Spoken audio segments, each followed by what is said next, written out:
Sir, तुमची उणीव भासेल. 33 वर्षांच्या सेवेनंतर आढाव सरांचा घोडेगावमध्ये निरोप समारंभ.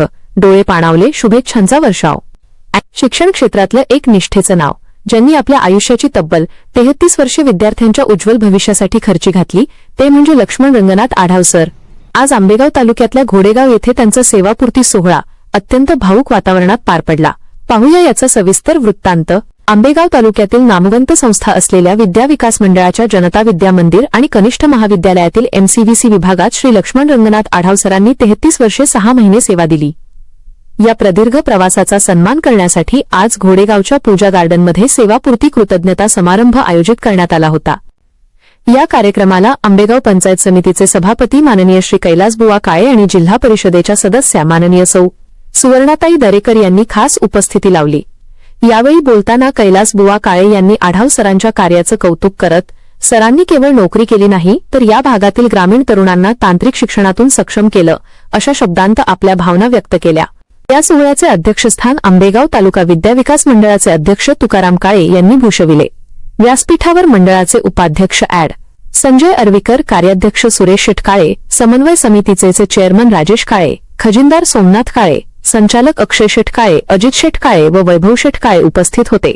तसेच न्यू इंग्लिश मीडियम स्कूलचे चेअरमन बाळासाहेब काळे, प्राचार्य मेरी फ्लोरा डिसोझा, जनता विद्या मंदिरचे प्राचार्य कळंबे सर, माजी प्राचार्य माळवे सर, प्राचार्य अलका घोडेकर यांनी काळे महाविद्यालयाचे प्राचार्य डॉक्टर ज्ञानेश्वर वाल्हेकर, माजी प्राचार्य इंद्रजित जाधव आणि धनंजय पातकर सर यांनी उपस्थित राहून आढाव सरांच्या शैक्षणिक योगदानाचे कौतुक केले. या सत्कार समारंभासाठी आरंगाव दुमाला त्रिगोंदा येथील सरपंच मोहनराव आढाव, सेवानिवृत्त केंद्रप्रमुख राम आढाव, तसेच Ram Pakhale sir, Bhaskar Chavan sir, D.Y. Adhav sir यांच्यासह घोडेगाव परिसरातील नागरिक, शिक्षकवृंद आणि आढाव सरांचे स्नेही मोठ्या संख्येने उपस्थित होते. यावेळी आंबेगाव तालुका विद्या विकास मंडळाच्या सर्व पदाधिकाऱ्यांनी सरांना पुढील आयुष्यासाठी शुभेच्छा दिल्या. विशेष म्हणजे खटकाळी आणि गणेशनगर परिसरातील ग्रामस्थ, त्यांचे जुने विद्यार्थी आणि शिक्षकवर्ग मोठ्या संख्येने हजर होता. निरोपाच्या वेळी अनेकांचे डोळे पाणावले होते, मात्र सरांच्या पुढील वाटचालीसाठी सर्वांच्या चेहऱ्यावर समाधानही दिसत होतं. या संपूर्ण कार्यक्रमाच्या फोटोग्राफीचे नेटके नियोजन ज्येष्ठ पत्रकार विकास गाडे यांनीच सांभाळले. या सोहळ्याचे सुंदर आणि ओघवत्या शैलीत सूत्रसंचालन श्रीकांत पाचपुते व रमेश राजगुरू यांनी केले. कार्यक्रमाच्या शेवटी उपस्थित सर्वांचे आभार सचिन देठे यांनी मानले. या ठिकाणी आज जो हा सेवापूर्तीचा कार्यक्रम होणार आहे तो सरांनी जवळजवळ या संस्थेमध्ये 34 वर्ष या ठिकाणी आपली सेवा दिलेली आहे. सर 1992 साली या MCVC विभागामध्ये त्यावेळचे अध्यक्ष पाटील दत्तात्रय कृष्ण पाटील यांच्या त्यावेळेला ते अध्यक्ष होते. यांच्या ते कार्यकाळ सेवेमध्ये हजर झाले.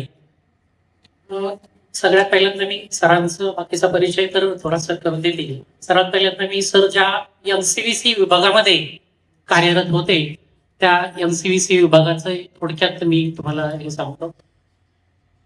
हा जो MCVC विभाग आहे, हा MCVC विभाग केंद्र शासनानं 1989 साली थोडासा व्यवसाय अभ्यासक्रमाचा प्रचार वाढावा, जे मुलं फक्त आर्ट्स किंवा कॉमर्स करून जे बाहेर पडत होते, थोडीशी कला त्यांच्या हातामध्ये येत नव्हते, अशा विद्यार्थ्यांसाठी हा शासनानं 1989 साली व्यावसायिक अभ्यासक्रम सुरू केले. त्याच्यामध्ये जवळपास 20 व्यवसाय अभ्यासक्रम वेगवेगळ्या विभागामध्ये, ते पॅरामेडिकल असेल, तांत्रिक विभाग असेल, कॉमर्सचा विभाग असेल, असे अनेक विभाग याच्यामध्ये आहेत.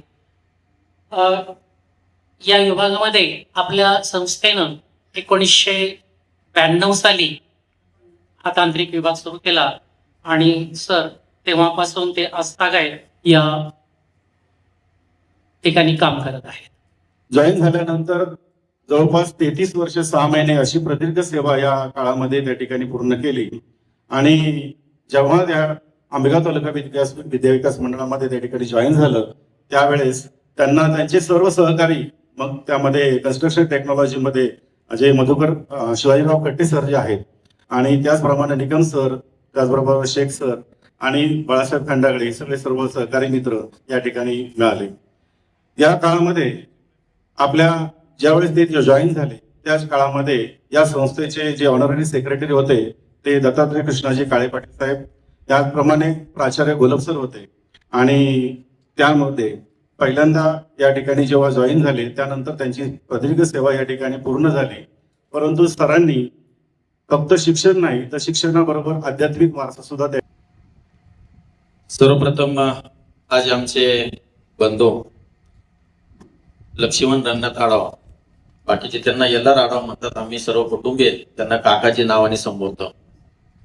या काकाजींच्या या सेवापूर्ती कार्यक्रमाच्या निमित्तानं गोडेगाव परिसरात येण्याचा मान किंवा योग जर आला असेल तर सर्वप्रथम मी या शिक्षण संस्थेचे अध्यक्ष आणि खरं तर संचालक मंडळाचं या आढाव कुटुंबियाच्या वतीने तुमचं धन्यवाद व्यक्त करतो. कारण या ठिकाणावरून 100 किलोमीटर असणार आमचं खेडेगाव आणि त्या खेडेगावातला एक मुलगा, होतकरू मुलगा, की जो आमच्या परिसरातील सगळ्यात अगोदर जे सिव्हिल इंजिनियर झाले ते आमचे काकाजी. त्याच्यानंतर आम्ही भरपूर लोक इंजिनियर झालो, परंतु खरा वारसा ज्यांनी जोपासला, ज्यांनी आदर्श घालून दिला ते खरं तर काकाजी. आणि इंजिनियर झाल्याच्या नंतर कन्स्ट्रक्शन मध्ये काम करत असताना कुठंतरी शिक्षण संस्थेमध्ये काम करावं असं त्यांना मनामध्ये वाटलं. आणि या तुमच्या घोडेगावामध्ये, कारण आम्ही घोडेगाव फक्त भीमाशंकरला महाशिवरात्रीला येतानाच फक्त आम्हाला लक्षात यायचं, आणि या घोडेगावमध्ये 100 किलोमीटर इथं या शिक्षण संस्थेमध्ये सेवा देण्याचं काम खरं तर तुम्ही सर्व अध्यक्ष, उपाध्यक्ष आणि तुमच्या संस्थेने केलं, म्हणून व्यक्तिशः मी तुमचा आभार व्यक्त करतो.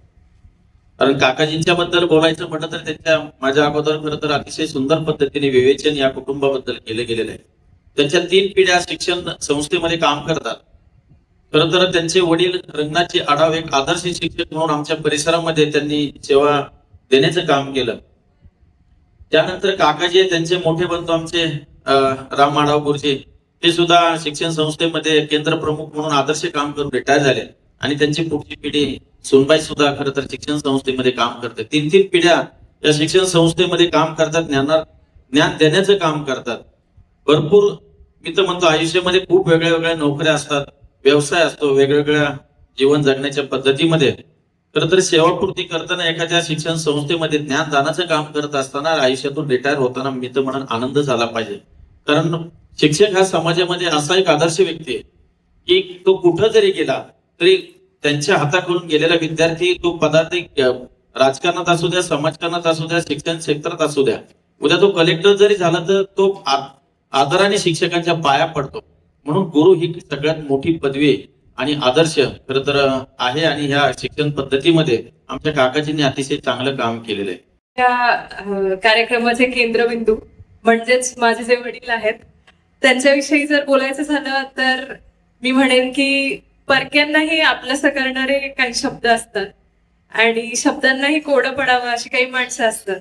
आणि खरंच आपलं किती मोठं भाग्य आहे असं मला वाटतं, कारण जेव्हा जी माणसं आपली असतात, आज इथे उपस्थित शब्दांचे झेलकरी व मानकरी आणि मनाचे वारकरी असलेल्या माझ्या वडिलांच्या रिटायरमेंटसाठी सर्व जे मान्यवर आलेत त्या मान्यवरांचे, गुरुवर्यांचे आणि आपतेष्टांचे माझं मनापासून नमस्कार. आज माझे वडील ज्ञानदानाच्या पवित्र कार्यातून निवृत्त होत आहेत, पण त्यांच्या कहाणीची सुरुवात 1970 मध्ये होते आणि अरणगाव सारख्या एकदम छोट्याशा गावात वाढले आणि कुटुंबाच्या सपोर्टमुळे उच्च शिक्षणासाठी घराबाहेर पडले. काही वर्ष इतर नोकऱ्या केल्या, पण इथे जनता विद्या मंदिर मध्ये त्यांची शिक्षक म्हणून निवड झाली. आणि प्रवास खडतर होता, पण ते काही चुकले नाही. त्यांनी स्वतःचं घर उभं केलं. मम्मीला शिक्षणाची आवड होती म्हणून तिचं ग्रॅज्युएशन पूर्ण केलं आणि पुढे तिचीही नोकरी लागली. म्हणून माझ्या बालपणाचा बराचसा काळ मला पप्पांच्या सोबतच मिळाला. तर मला आजही तो काळ एकदम म्हणजे तोच एक गोल्डन पिरियड होता असं वाटतं. पप्पांना नेहमी वाटतं की जगासोबत तुम्ही नेहमी बदलत राहिलं पाहिजे आणि त्यामुळे ते सततच म्हणजे स्वतःला अपग्रेड करत राहिले. त्यांनी कधी त्यांना नवीन कॅमेरा घ्यायची आवड होती तर कधी नवीन लॅपटॉप घ्यायची आवड होती. मी शाळेत असताना त्यांनी मला प्रत्येक वर्षी एका नवीन राज्यात सहलीला पाठवलं. माझे डिसिजन्स घ्यायला मीच शिकायचं हे नेहमीच बजावून सांगितलं. स्वातंत्र्य, संयम, पारदर्शीपणा कामात आणि नात्यातही, प्रामाणिकपणा, सहिष्णुता, सहानुभूती यांसारख्या गुणांची ओळख करून दिली. त्यांच्या आवडीनिवडींबद्दल बोलायचं झालं तर त्यांना फिरायला, जुनी गाणी ऐकायला आणि मांजर पाळायला फार आवडतं. ते सतत उदाहरण देऊन आम्हाला सांगायचे की माणसाने मांजरीसारखंच असायला हवं. जसं त्यांना कितीही उंचावरून फेकलं तरी ते आपल्या पायांवरच उभे राहतात, तसंच तुम्ही या आयुष्यात व्हा. एकदम खरं खरं सांगायचं झालं तर त्यांना झोप ही अतिशय प्रिय आहे. पण जेव्हा जेव्हा माझे महत्वाचे वर्ष होते म्हणजे 10वी 12वी, तेव्हा तेव्हा ते माझ्या परीक्षांच्या वेळेला नेहमीच पहाटे 4-5 वाजता उठून माझ्यासोबत अभ्यासाला बसतात. आमच्या सर्वांगीण विकासासाठी ते नेहमीच प्रयत्नशील राहील. त्यांनी मला वेगवेगळ्या गोष्टी करण्यास प्रोत्साहन दिलं. जसं म्हणजे त्यात फारच विचित्र गोष्टी आहेत काही काही. जसं मिक्सर फॅन करायला शिक, हे त्यांचं फार म्हणणं होतं. शास्त्रीय संगीत शिक, पेटी किंवा पियानो वाजवायची गोडी त्यांच्यामुळेच लागली. ड्रायव्हिंग शिकायला फार प्रोत्साहन दिलं. मनी मॅनेजमेंट कसं करायचं हे शिकवलं. आणि माझा पहिला पगार यायच्या आधीच त्यांनी मला सेव्हिंग कशी करायची हेही आधीच सांगून ठेवलं होतं. फार कमी लोकांना माहित असेल पण त्यांच्या फावल्या वेळात त्यांना शिवणकाम करायला फार आवडतं. वाचन करतात, नवनवीन श्लोक पाठ करतात, कीर्तन ऐकतात आणि अभंग त्यांचे अर्थ आम्हाला समजवतात. त्यांच्याचमुळे आज मला गीतेचे अध्याय, काही श्लोक, रामरक्षा हे भरपूर काही गोष्टी पाठ आहेत. त्यांनी संपूर्ण कुटुंबाला कीर्तनाची गोडी लावली आणि त्यामुळेच मी वेळात वेळ काढून दरवर्षी मी वारीला जाते.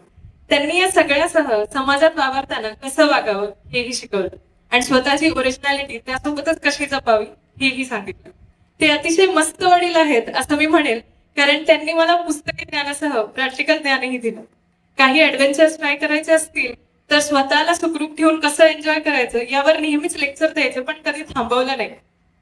त्यांनी मला अगदी मोकळ्या वातावरणात वाढवलं आणि ओपन माइंडेड राहायला शिकवलं. माणसाने कोणत्याही सिच्युएशन मध्ये धैर्यशील कसं राहावं हेही मी त्यांच्याकडूनच शिकले.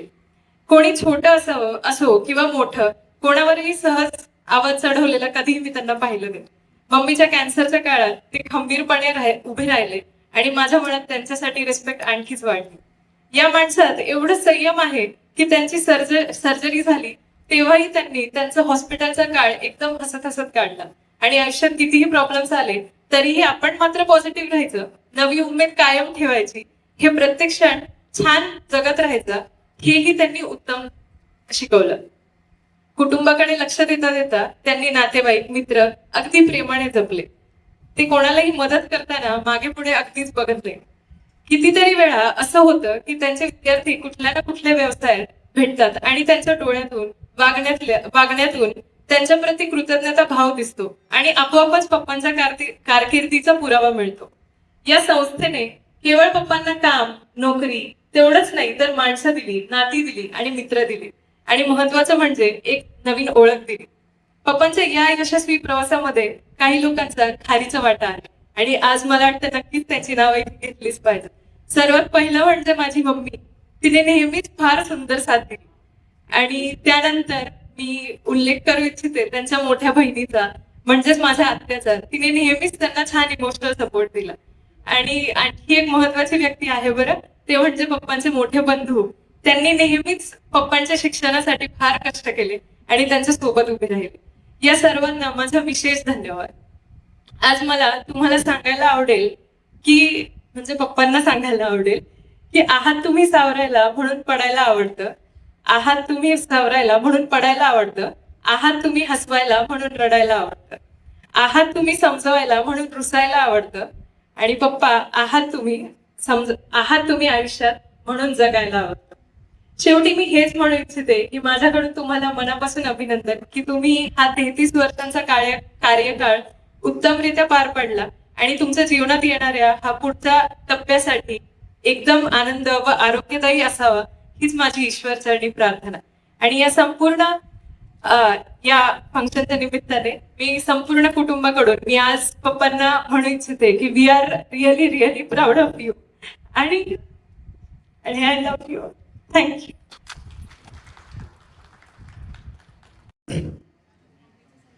आमची आध्यात्मिक माऊलींच्यावर जास्त श्रद्धा असते आणि त्यामुळं सरांना भरपूर काही करता आलं.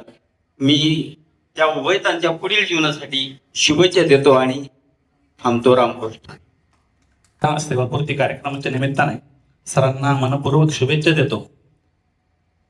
आरोग्याची काळजी आपण घेणार आहातच, त्यामध्ये कोणतेही कॉम्प्रोमाइज आता असणार नाही आणि म्हणून इथून पुढचा हा सेवानिवृत्तीचा सगळा काळ हा सोनेरी अध्याय असणार आहे. त्यासाठी आपण इथून पुढे आता मनमुराद जगावं, भारत भ्रमण करावं, जगप्रवास करावा यासाठी शुभेच्छा देतो आणि थांबतो. धन्यवाद.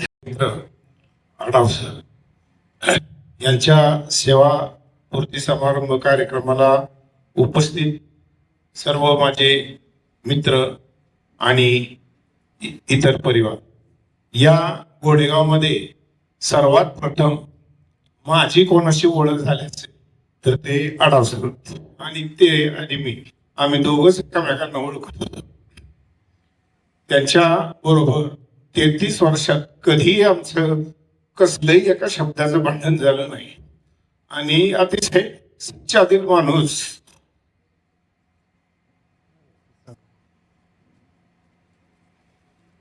आपल्यातून रिटायर होत आहे त्यांना त्यांच्या पुढच्या भावी आयुष्यासाठी माझ्याकडून हार्दिक शुभेच्छा. पण गोष्टी सांगायच्या ठरल्या तर वेळ पुरेशी ठरणार नाही. लहानपणापासूनच मला वडिलांची खूप ओढ होती. पप्पा कुठं चाललेत विचारणं, त्यांच्यासोबत मागं मागं जाणं. माझं लहानपण सगळं असंच गेलं. बऱ्याच जणांना कदाचित माहित असेल, सगळे मला पप्पांचं शेपूट म्हणायचे.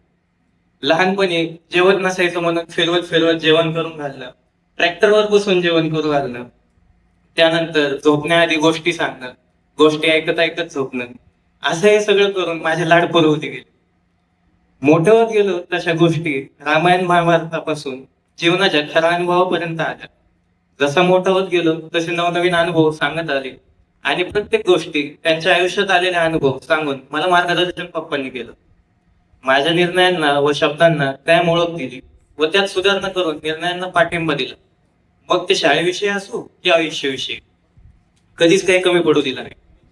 स्वातंत्र्यही कुठंच कमी नव्हतं. मला सर्व गोष्टींमध्ये अनुभवामधूनच माणूस शिकतो असं त्यांचं कायमचं म्हणणं होतं. त्यामुळं अनुभव घेऊनच माणसाने शिकावं आणि नवनवीन अनुभव घेऊन शिकावं असं त्यांचं म्हणणं होतं. खेळापासून म्हणा, पोहण्यापासून तर अभ्यासापर्यंत सर्व काही गोष्टी त्यांनी शिकवल्या.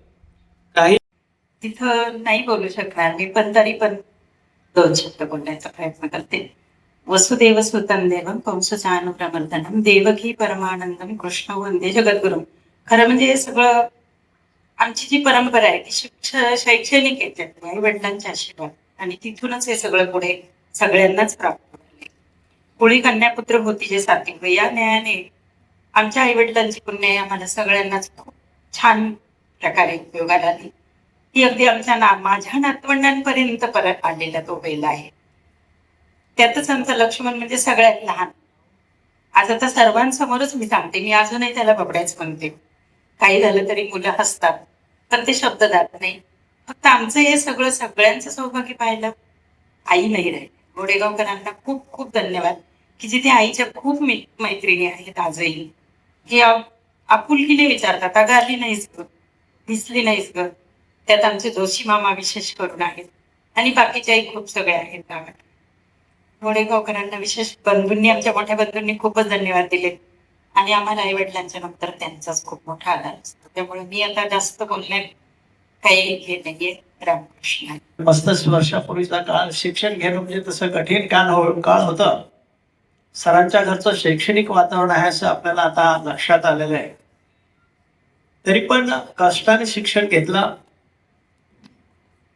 गोडेगाव येथे त्यांना सरांना आंबेगाव तालुका विद्या विकास मंडळामध्ये नोकरीची संधी मिळाली.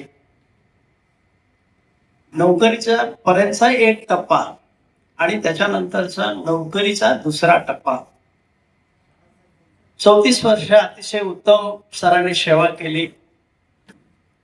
मी 1994 साली घोडेगावमध्ये आलो. सिनियर कॉलेजला जरी प्राचार्य असलं तरी आमचं सगळी व्यवस्था हायस्कूलमध्येच होती. जवळजवळ 6 वर्ष आम्ही जनता विद्या मंदिराच्या प्रांगणामध्ये काम करत होतो. कॉलेज तिथंच भरायचं. त्याच्यामुळं सगळ्या युनिटचं पूर्वीच नातं जुळून गेलं. कदाचित आम्ही नवीन परिसरामध्ये त्याच वेळेला गेलं असतं तर एवढं जवळचं नातं कदाचित तयार झालं नसतं. पण या परिसरामध्ये आम्ही 6 वर्ष राहिलो आणि त्यावेळेला MCVC विभाग हा तसा नवीनच होता. पण सगळ्या युनिट्सशी सगळे अतिशय चांगला परिचय झाला, आमचे चांगले मित्र झाले. Katte sir, Adav sir, Nikam sir, Shaikh sir. MCVC विभाग हा जरी वेगळा असला तांत्रिक दृष्टिकोनातून, तरी पण मैत्री मात्र आमची जिव्हाळ्याची होती. आणि विशेष योगायोग असं आहे की त्याच्यानंतर MCVC वाले सगळे आम्ही एकाच परिसरामध्ये पण राहायला गेलो. खटकाळीला सगळेच तिथं सगळ्यांनी आपण राहायला एकत्र असल्यामुळं आणखी जवळचं नातं तयार झालं. सरांना जेव्हा आपण आई वडिलांनी आपल्याला शिकवलं, आपण नोकरी केली, नोकरी करताना एक जबाबदारी असते की आपल्या कुटुंबाकडे परत बघण्याची. मी पाहिलं सरांनी, आपले आई वडील सरांच्याकडे होते, बराच काळ होते. आज जरी ते नसले तरी दुर्दैवानं, पण सरांनी त्यांची सेवा केलेली आहे. ज्या मुलाच्या हातून आई वडिलांची सेवा घडते ना, त्यांचं आयुष्य कृतार्थ असतं. आणि ती सेवा सरांनी केली. आणि उपस्थित असलेले सर्व शिक्षकवृंद, तसेच सरांच्या आदरणीय गुरुवर्य, त्यांचा सत्कार आपण केलेला आहे. तो कार्यक्रम आदरणीय गुरुवर्य लक्ष्मण रंगनाथ आढाव सर यांच्या सेवापूर्ती कार्यक्रमाच्या निमित्ताने सरांच्या गावावरून आदरणीय जे सरपंच महोदय असतील, युथ कार्यकारी सोसायटीचे चेअरमन असतील, सरांचे बंधू असतील, सरांची बहीण असेल, यांचे मी मनापासून आभार मानतो. कारण गावावरून आपण आलात आणि घोडेला आल्याच्या नंतर तुम्ही प्रथम कौतुक केलं ते आमच्या संस्थेचं. त्याबद्दल मी संस्थेच्या वतीने आपले आभार मानतो. आणि सरांच्या बाबतीत काय सांगायचं, कट्टे सरांनी मैत्री दाखवताना आम्ही तर यांना भाऊभाऊच समजायचो. कारण कुठलीही गोष्ट विचारायची, कट्टे सरांना विचारलं का आहेत आढाव सर, आणि आढाव सरांना विचारलं तर आढाव सर म्हणायचे आहेत कट्टे सर. पण कधीही त्यांनी एकमेकाची बाजू कायम सावरून नेली आहे आणि संस्थेला कायम मला वाटतं सरांनी, कट्टे सर असतील, निकम सर असतील, यांनी खऱ्या अर्थानं जे विद्यार्थी घडवले त्यामध्ये आढाव सर निश्चित आपलं फार मोठं योगदान आहे, जे आम्हाला नेहमी जाणवेल. मी तुम्हाला शुभेच्छा देत असताना, संस्थेच्या वतीने शुभेच्छा देत असताना, जे उर्वरित आयुष्य आहे ते आपण निश्चितच आपल्या आरोग्याकडे लक्ष द्या. पण सर, मी आज अध्यक्ष म्हणून तुम्हाला बोलणार नाही, तर कदाचित कारण तुम्ही ज्या 1992 साली आला, त्या 1992 साली मी 12वीला शिक्षण घेत होतो, म्हणजे तुमचा विद्यार्थी समजा. उर्वरित घोडेगावमध्ये जे आपलं आयुष्य आहे ते निश्चितच आम्हाला मार्गदर्शन आपण कराल, अशा मी मनापासून मनपूर्वक सदिच्छा देतो आणि थांबतो. जय हिंद, जय महाराष्ट्र. खरं तर जे आपले सत्कार मूर्ती आहे ते श्री लक्ष्मण सर आढाव सर आणि मंचावर उपस्थित सर्व मान्यवर मंडळी.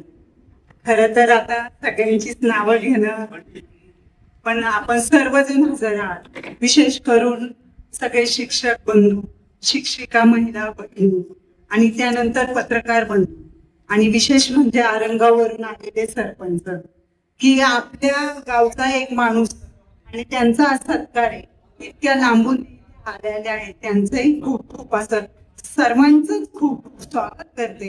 सरांच्या वतीने सर्वांचं स्वागत करते. सरांबद्दल सांगायचं म्हटलं तर आज सांगताना खरं तर अभिमान वाटतो. सर, तुम्ही 92 साली इथे आलात आणि माझं लग्न 96 साली, म्हणजे तुम्ही खरं तर घोडेगाव मध्ये माझ्या आधी आलेले आहात. आणि लग्न झाल्यानंतर खरं तर सर आमच्या येणाऱ्या वाटेवरच राहत होते आणि दोघेही नवरा बायको असतील, त्यांचे आई वडील असतील, खरं तर येता जाता नेहमीच बोलणं चालणं व्हायचं. आईनी पण आपण चौकशी करायची. खरं तर सरांना ज्या आई वडिलांनी घडवलं त्यांना पहिले मी धन्यवाद देते. कारण जिथे आई वडिलांनी जन्म दिल्यानंतर जे मूल घडलं जातं आणि ते म्हणजे आपले सर. आणि सरांनी आपल्या जीवनामध्ये जी मुलं घडवली असतील, अनेक विद्यार्थी असतील, अनेक मुलं असतील जी शिकली असतील, वेगवेगळ्या पदावर आज कार्यरत असतील, इथे उपस्थित पण असतील. खरं तर सरांचे ऋण व्यक्त करावे तेवढे थोडेच आहे. आजच्या युगामध्ये खरं तर शिक्षण तंत्रज्ञान निर्मिती झालेली आहे. काळ्या फळ्याच्या जागी हिरवा फळा आलेला आहे. कदाचित खडूच्या जागी पेन पण आलेला आहे. कारण मी स्वतः स्टेशनरीचा धंदा करत असताना हे सगळे बदल माझ्या लक्षात आलेले आहे. पण शिक्षकाची जागा बदलली का हो? शिक्षकाची जागा दुसरी कोणी घेतलेली आहे. ज्ञानदानाचं पवित्र असं काम खरं तर सरांच्या हातून घडलेलं आहे. आणि ज्या श्रीकृष्ण भगवंतांनी गीता लिहिली, गीता सांगितली, अर्जुनाला गीता सांगितली, शस्त्र हातात घ्यायला लावले, पण त्या श्रीकृष्ण भगवंतांनी सुद्धा संदीप आणि ऋषींच्या आश्रमात जाऊन खरं तर ज्ञान घेतलं, शिक्षण घेतलं. जगाचा करता करविता त्याला सुद्धा गुरुची आवश्यकता पडली. आपले रामायणामध्ये राम घडला तो कसा घडला? रामांनी सुद्धा वशिष्ठ ऋषींनी त्यांना ज्ञान दिलं आणि त्यांनी रामायण घडला. आणि आपल्यासाठी म्हणजे परमेश्वराला सुद्धा गुरुची किंमत होती. आणि आजही शिक्षकाचं जागा ही कोणीच घेऊ शकत नाही. आणि त्यानंतर सांगायचं म्हटलं तर त्यांचं जीवन घडत असताना सगळ्यांनीच सांगितलं की सरांना हार्टचा प्रॉब्लेम झाला. त्याच्यानंतर आमच्या वहिनी असतील, खरं तर वेळोवेळी त्यांचं आम्हाला सगळ्यांचं मार्गदर्शनच राहिलेलं आहे. पण आमच्या वहिनी असतील, 2 वर्षापूर्वी वहिनींना सुद्धा आजारी पडल्या. आणि इतक्या बिकट परिस्थितीत खरं तर म्हणजे एखादी स्त्री आजारी पडणे म्हणजे पुरुष खचून जातो, पण आमच्या सरांनी कुठेही खचून न जाता अगदी वहिनींची सुद्धा तितकीच काळजी घेऊन त्यांनाही व्यवस्थित, आज आपल्या समोर वहिनी दिसतात. ते खरं तर 2-3 वर्षापूर्वी वहिनीकडे बघायला सुद्धा आपल्याला वाईट वाटत होतं, पण आज दोघंही आमच्या समोर अगदी छान. आणि आजचा दिवस आम्ही अनुभवतोय. खरंच परमेश्वराची कृपा. सर आता सगळ्यांनी सांगितलं का सर शिक्षण देत असताना, विद्या देत असताना त्यांनी अध्यात्माची सुद्धा रुची धरली, अध्यात्मामध्ये सुद्धा काम केलं. म्हणूनच आपण कोणतंही कर्म करत असताना खरं तर परमेश्वराची सुद्धा आपल्याला साथ लागते. आणि अशी ही साथ खरं तर सरांना सुद्धा भेटली आहे. सर तुमचं पुढील आयुष्य खूप सुखाचं, आरोग्यदायी जावं अशी मी माझ्या दरेकर परिवाराच्या वतीने आणि जिल्हा प्रमुख दरेकर साहेबांच्या वतीने आणि माझ्या शिवसेना परिवाराच्या वतीने तुम्हाला शुभेच्छा देते आणि थांबते. जय महाराष्ट्र, जय हिंद. असते म्हणून स्टाफ असतो किंवा कर्मचारी असतो, त्या नियमाप्रमाणे किंवा मालकाच्या सेवेसाठी सेवक असतो या नियमाप्रमाणे सेवापूर्ती कार्यक्रमासाठी सर्व जमलेले माझे सहकारी आहेत, शेजारी आहेत आणि विशेष करून गावावरून आलेले आमचे बंधू सरपंच आहेत, चेअरमन आहेत, माझे मोठे बंधू आहेत आणि बरेचसे पाहुणे मंडळी आहेत. हे वेगवेगळ्या गावावरून आलेले आहेत. आणि सहकारी मित्र म्हणलं तर त्यांचं एकाचं नाव घेतलं तर एखाद्याचं राहून जाईल असं मला भीती वाटते. त्यामुळे मी सर्वांना सहकारीच म्हणतो आणि म्हणून मी सर्वांचे आभार व्यक्त करतो. आता आभार प्रदर्शनानंतर आलेले पाहुणे आहेत, मित्र सहकारी आहेत, सर्वांना सुरुची भोजन तयार केलेले आहे. एक चांगल्या पद्धतीनं शैक्षणिक ज्ञान मुलांना देऊन गेली अनेक वर्ष या हायस्कूलमध्ये त्यांच्या रूपाने आज त्यांनी सांगितल्याप्रमाणे हा दिवस, हा सेवापूर्तीचा दिवस त्यांनी आपलं बोलून दाखवलाय. आणि सेवापूर्ती होत असताना त्यांनी त्यांच्या काळामध्ये जे काही त्यांना अनुभव आले ते अनुभव त्यांनी त्यांच्या भाषणामध्ये आपल्याला सांगितले. पण गेली अनेक वर्षे या हायस्कूलमध्ये काम करीत असताना आढाव सर नेहमी भेटायचे आणि एक हसतमुख चेहरा. आता ते काय शिकले, मग कुठल्या वर्गाला काय शिकले होते मला माहित नाही, पण कुठलीही तक्रार आजपर्यंत त्यांची आज शाळा संस्थेमध्ये असेल किंवा बाहेर असेल आजपर्यंत आली नाही. आणि मुलांना ज्ञान देण्याचं काम त्यांनी त्यांच्या काळामध्ये केलंय. आणि जीवनामध्ये आज त्यांनी त्याच्या शैक्षणिक माध्यमातून जो प्रवास केलाय तो प्रवास आज चांगल्या पद्धतीने होऊन आज सेवापूर्तीचा सोहळा आपल्या सर्वांच्या सहकार्याने होत असताना खरं म्हणजे माझं वैयक्तिक मत आहे, हा सोहळा भविष्यामध्ये कोणाला जर करायचा असेल तर तो हायस्कूलमध्ये झाला पाहिजे. का ज्या मुलांना आपण ज्ञानदानाचं काम केलं, ज्या मुलांना पुढच्या पिढीसाठी आपण त्यांना वाटचाल करून दिली, त्या मुलांसमोर हा सोहळा होणं गरजेचं आहे. या ठिकाणी श्री आढाव सर यांनी गेले 33 वर्ष 6 महिने ज्ञानदानाचं कार्य केलं. त्यांच्या या सेवापूर्ती कार्यक्रमासाठी उपस्थित सर्व मंचावरती उपस्थित मान्यवर, सर्व शिक्षक, सर्व माझे शिक्षक मित्र, सहकारी, नातेवाईक या सर्वांचं त्यांच्या वतीने मी आभार मानतो. धन्यवाद.